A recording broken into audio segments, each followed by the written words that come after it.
Okay, so please turn to page 76 in Module 3, and we're going to start with this exercise that's down kind of halfway on the page.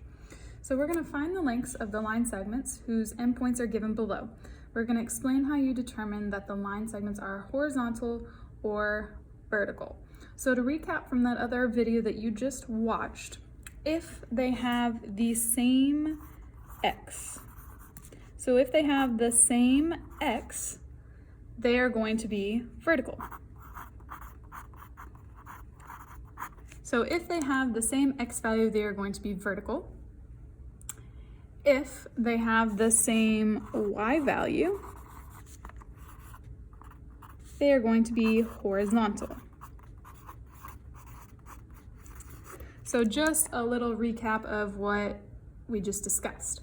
So on this particular example on A, well, we can see, hey, -3, they're both the same x, so that means that this one is going to be vertical.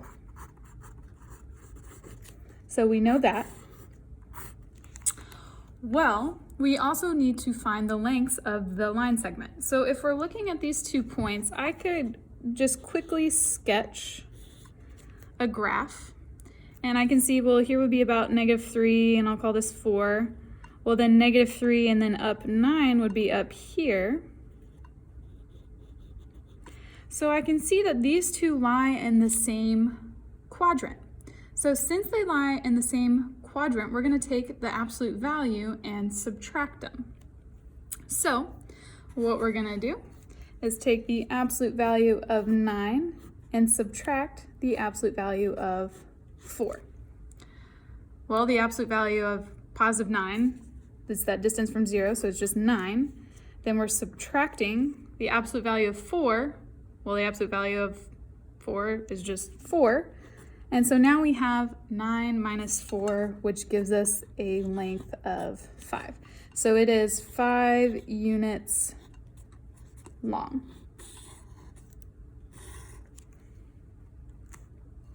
And we could even count that here. If we were to draw out that full grid, we would see that this is 4, this is 9, and they are 5 away from each other.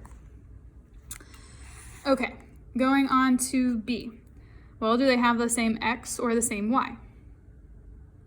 They have the same y, so that means it is horizontal. So they are horizontal. That means it's a horizontal segment. And without graphing it, we can see, well, we would have 2, -2. So that means on a coordinate plane, we would be in quadrant 4. And then we have -8, -2. So that means we'd be over here in quadrant 3. Well, since they are in different quadrants, that means that we're going to add their absolute values together. So we're going to take the absolute value of 2 and add it with the absolute value of -8. So we have 2, because that's the absolute value of 2, and then the absolute value of -8 is +8. So it ends up being 2 plus 8, which gives us a distance of 10 units. And I'm just using units because I'm not sure what the label is on it. It didn't tell me if it was centimeters, inches, whatever the case is, so we're just using units. So if you're having trouble remembering if you need to add or subtract, you can write this down to help you out. So I'm just going to write it above here. So if they are in the same quadrant, so if the 2 points are in the same quadrant, we're going to subtract. If they are in different quadrants,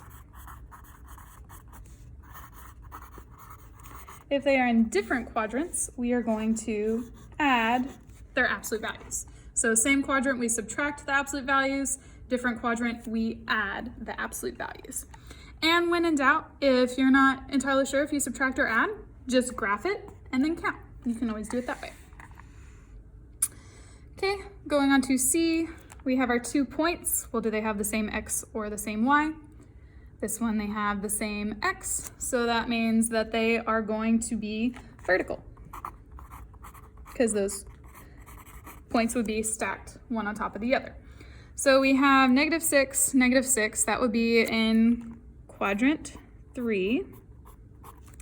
Well, -6, +1, that would be in quadrant 2.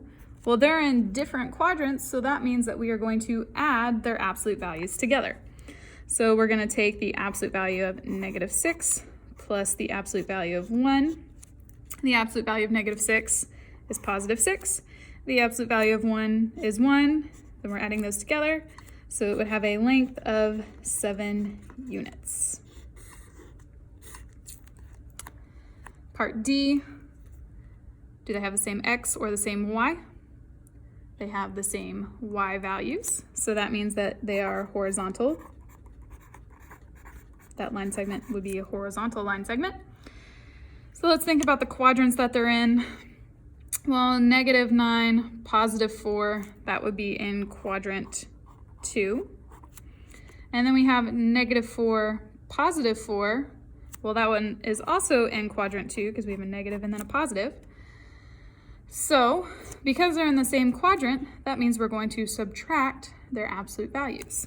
So we're going to take the absolute value of -9 and subtract it from the absolute value of -4.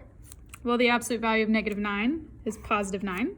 The absolute value of -4 is +4. Then we're subtracting, so it would be 5 units long. Then our last one, do they have the same x or the same y? Well, they both have 0 for the x. So since they have the same x, that means we're talking about a vertical line segment. Now let's figure out what quadrants they are in. So 0, -11. Well, if we're thinking about that on a number line, our x value is 0. So that means we're not moving left or right of the origin. We're going to be on the y-axis. And then -11 is going to be down here. And then +8 is going to be up top. So if we notice that they're on opposite sides of the origin, and so in this case, we're going to add their absolute values together. So we're going to take the absolute value of -11 plus the absolute value of 8. Well, the absolute value of -11 is +11. Absolute value of +8 is still 8. Then we add, so it would give us a distance of 19 units.